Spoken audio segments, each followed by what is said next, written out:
Do I like my soldiers? Yes. Do I hate my soldiers? Yes. Do I want to be a good leader to my soldiers? Yes. Do I want to punch them in the face? Yes. Do I want my soldiers to come to me if they ever have issues? Yes. Do I want to tell them to shut the fuck up all the time? Yes.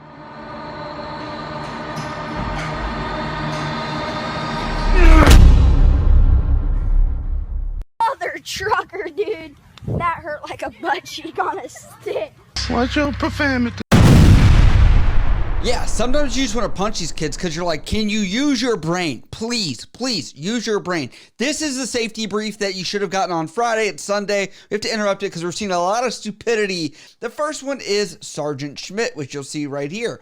Now, Sergeant Schmidt was obviously a very intelligent guy. You look at him, you're like, man, you must be smart, slick, and actually able to do your job. But part of your job when you have top secret security clearance is not telling secrets. I am your father. Nuh-uh.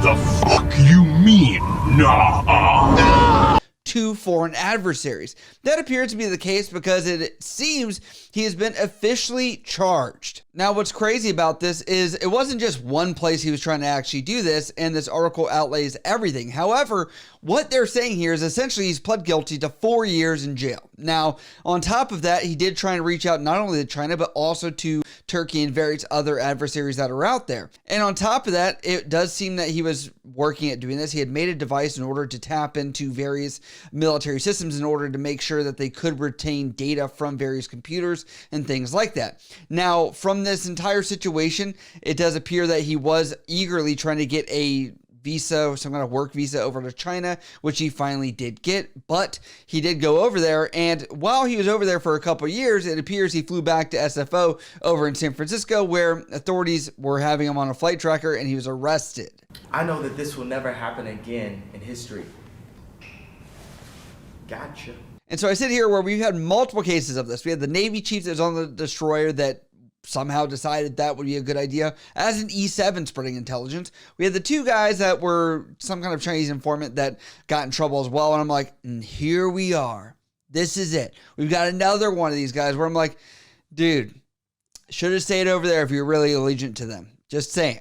Now, what's crazy about this is he's not the only idiot that's found themselves in some kind of prison, federally speaking, and that is because this guy right here. This person, Austin Benjamin, wrote on NAMP Compliance and said, spent every day face-to-face with this dude last year on deployment until IPCS removed. Now I outrank him. Can't believe I worked for a man like this. Have fun in prison, AOC. If you ain't ordnance, you ain't shit.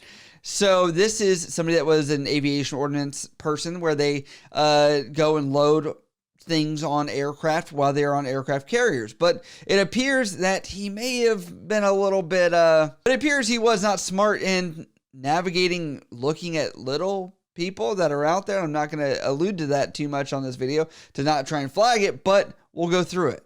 And someone in a text said, so pretty much he was caught selling pee of his stepdaughter and he had hella drugs in his house and she was way underage. And someone said, nah, this is wild.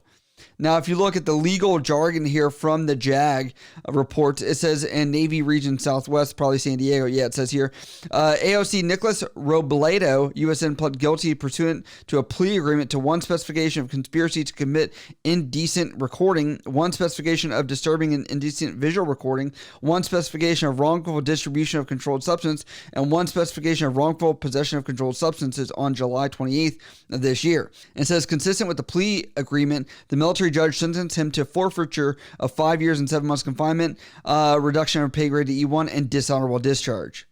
And a lot of people think this isn't enough, and I agree with them. To be honest with you, this is disgusting. And on top of that, they say one of the biggest indicators of issues with these people that are smaller in stature and number of years on the earth are essentially that stepdads, right? Like, I've dealt with stepdad abuse.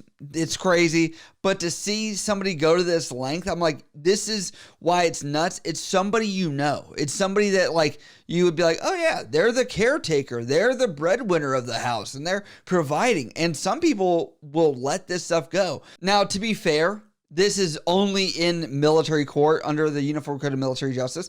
I do not know if this will be outside of that, the jurisdictions or whatever else, but These are very serious offenses. On top of that, there are people that are saying this is not enough. Ben Duncan says 5 years for distribution. That's weak sauce. But this doesn't seem to be the only case of where this guy is a dirtbag human being, because essentially people are like, he's always been like this. He's always been a bad person. For example, Ian Stiles says, F this guy. He was my leading petty officer years ago. This is after he lost his warrant package for fraternization. Matt Kao says, he was my LPO in the line check. He hated all of us unless you was a female, and he hated the fact I decided to become an aviation ordnanceman. Karma is real. Bethany Kovac said, holy effing S. The guy was one of my really good friends when he was here in Lemoore and then on the Lincoln on the ship. And he was always with his daughter and always talking about her and posting their daddy-daughter dates on Instagram. That poor baby girl. He is disgusting. The people that are posting their lives online like everything's hunky-dory, I'm more worried about them because they want to portray it so much that you would never think that's the case. Now I'm going to introduce you guys to somebody else, which should have been holding the standard, but apparently didn't because they are exempt from their job of holding that standard. Faced a judge today. 38-year-old Antonio Alcantar is facing several charges, and our Jamie Chambers joins us live from the Embarcadero. This was the first arraignment. There were La Mesa police officers there, everyone wanting to see the man responsible for the death of Lauren Craven, allegedly.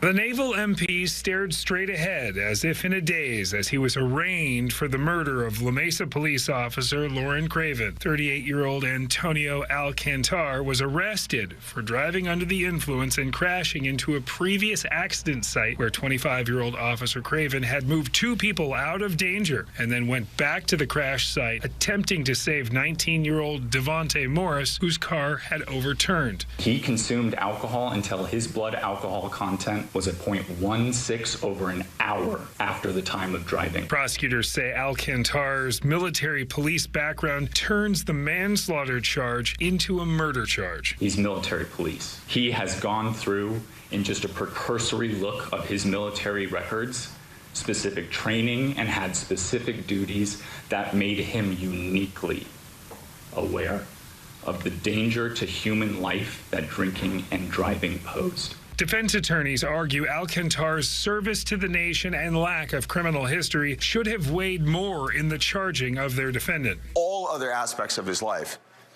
has never done anything wrong, and then finds himself here today, sort of but for misfortune. Dan Green is asking the public to hold their judgment of Alcantar until all of the evidence is released. He's not a risk to the community.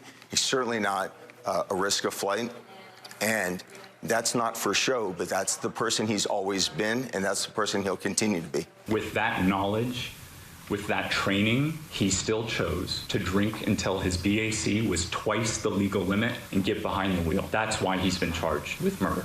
Yeah, ladies and gents, that's why I tell you not to drink and drive, not to do anything behind the wheel, and why we joke in safety briefs, don't add or subtract from the population. But, you know, as a master at arms in the military, they're responsible to identify people that are drinking and driving. They're responsible to make sure people are operating safely on the roadways. But to sit here and be like, I'm going to do it myself is insanity. And, you know, we do see certain hypocrisies like this happen on a regular basis. People are people, humans are humans. But unfortunately, in the end of this situation, someone's life was lost. So here we are. But yeah, these are the stupid events of how you can lose your career and your life very quickly. Let me know what you think about these 3 incidents down in the comments below. What are your crazy stories where you've heard somebody else kind of do something like this?